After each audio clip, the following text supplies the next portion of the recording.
You are 11 years old, and you are watching your uncle count money at the kitchen table. Not a normal amount. Stacks. Rubber bands around each one. Your mother is at work, double shift at a garment factory in Medellin, and your uncle is supposed to be watching you, but he is watching the money instead. He counts it twice. Writes a number on a napkin. Folds it into his shirt pocket. Then he looks at you and says, "You saw nothing." You nod. He gives you 50,000 pesos. $11 to learn the most important lesson in the business you do not yet know you are entering. Money is only money if nobody asks where it came from. You go to school the next day and buy lunch for 3 friends. They ask where you got it. You say your uncle gave it to you for helping with his truck. The lie comes out smooth and warm, like something you have practiced. You have not practiced. You are a natural. And that is the worst thing a child can be in a city where the only employers who pay well are the ones who do not file taxes. This is your life at every level of money laundering. From the boy at the kitchen table to the man who moves billions through systems so complex that even the investigators cannot tell where the crime ends and the economy begins. Level 1, the Smurf. You drop out of school. Not because you are stupid, because your mother needs surgery. A tumor behind her left eye, growing 1 millimeter per month.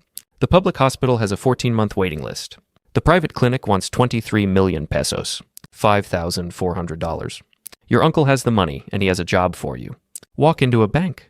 Deposit 4,800,000 pesos. Never more than 5 million. That is the reporting threshold. Walk out. Next bank. 8 banks in one day. Different shirts, different hats, a backpack with a false bottom under a layer of textbooks. You are a Smurf. Named after the cartoon because you are small and disposable, and there are dozens of you, and nobody notices any single one. 200,000 pesos per run, $47. 4 runs a week? More than your mother makes in 2 weeks.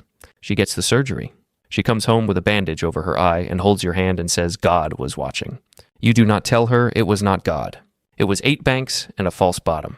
Your risk, 5 to 8 years in Pacoda prison. You do not think about prison. You think about the bandage and how it is already healing. Level 2, the collector. Your uncle is arrested outside Cali with 900 million pesos in the trunk of a Renault Logan. 12 years. He does not give your name. The people above him need someone to fill the gap. You are no longer walking into banks. You collect cash from 14 drop points across Medellin. Restaurants, car washes, cell phone shops. Businesses that handle enough daily cash that a few extra million does not look strange. A different rented car each day. Registered under names of dead men whose cedulas cost 800,000 pesos from a clerk at the registrar's office. You keep a paper ledger and code, soccer scores, and grocery lists. 3-1 Atletico means 3 million, 1 location. 12 eggs means 12%. If police find it, it reads like a man who watches too much football and eats too many eggs. Income, 4.2 million pesos a week, $980. You buy your mother a refrigerator. You tell her you work in logistics. You are not lying. You just do not specify what is being transported. You start checking mirrors. You memorize every car parked on your street each morning. Paranoia at this level is not a symptom. It is a skill. Level 3, the washer. A man you have never met calls from a block number. He says your uncle's name and then a number. 2 billion pesos. Clean it in 60 days. You open 3 businesses. A laundromat in Bello. A used car lot in Itagüí. A seafood restaurant near Parque Lares that serves overpriced ceviche to tourists who do not know the real product is the receipt, not the fish. The restaurant reports 28 million pesos per night. Actual revenue, 6 million. The difference, 22 million, is dirty cash entered as sales. 3 businesses, 60 days. The money goes in filthy and comes out wearing a tax return. You hire an accountant from EAFIT. Glasses, a wife, 8 million pesos a month. He does not ask questions. In Medellin, an accountant who asks questions needs a new career. Income, 35 million pesos a month. $8,200. You buy a Yamaha MT-07. You ride through Poblado at night, and for 3 minutes you feel like a normal 23-year-old. Then your phone buzzes with an encrypted message and you pull over and the feeling is gone. Level 4, the architect. The man with the block number has a name now. Señor Vega. You have never seen his face. You have seen his signature on documents. Property deeds, import licenses, corporate registrations in Panama and Curacao. You are building structures. Shell companies inside shell companies. A holding firm in the British Virgin Islands owns a trading company in Dubai that owns a real estate fund in Miami that buys condominiums in Brickell with cash wired from a bank in Liechtenstein that received a deposit from a seafood restaurant in Medellin. 7 layers, 7 jurisdictions, 7 sets of laws that do not talk to each other. By the time the money reaches Miami, it has been a fish sale, a consulting fee, an investment return, a wire transfer, and a real estate acquisition. It has been laundered so many times, it is cleaner than money earned legally. You fly for the first time. Bogota to Panama City? Business class. The flight attendant offers champagne. You say no. Not from discipline, from fear.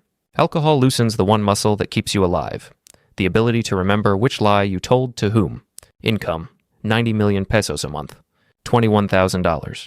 You move your mother to El Retiro, a house with a garden and a view. She asks how. You say the logistics company is growing. She looks at you the way she looked at you when you were 11 and bought lunch with money you should not have had. She knows. She has always known. She chooses silence, and that silence is its own kind of laundering. Level 5, the banker. A hotel room in Zurich. Carpet worth more than your first apartment. Across the table, a man in gray who manages private accounts for a bank whose name you know from Formula One cars. He does not ask where the money comes from. He asks how much and how often. You are inside the legitimate financial system now, not sneaking past it, sitting in it. You open accounts in Zurich, Singapore, Cayman Islands.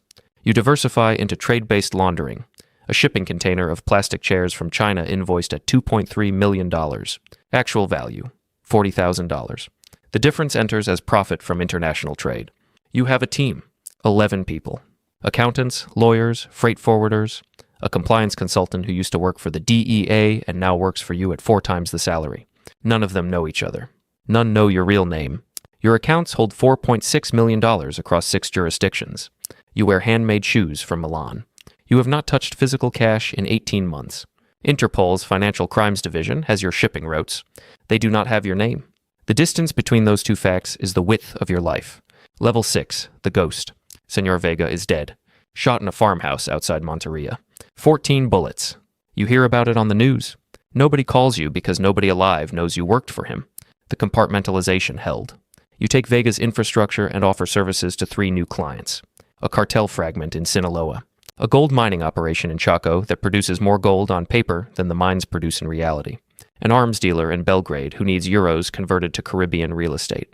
You have a Spanish passport bought through a residency by investment program. You live in Lisbon in an apartment registered to a Panamanian trust. Your neighbors think you are a consultant. You are. You consult on making money invisible. $220 million moved in a single year. Commission, 8%. $17.6 million. Property in 4 countries, none in your name. A rented Audi because owning a car creates a record. You have not been home in 2 years. Your mother sends voice messages about the garden, the neighbor's dog, the weather. You listen at night and press the phone against your ear like it is the only warm thing left. Level 7, the system. You are no longer a person. You are a network. 340 shell companies across 22 jurisdictions, managed by 47 people who have never met each other, moving $1.2 billion per year through trade invoices, real estate, cryptocurrency bridges, and charitable foundations that donate to causes so noble that investigating them would be a PR disaster for any government. You sit in a cafe in Vienna.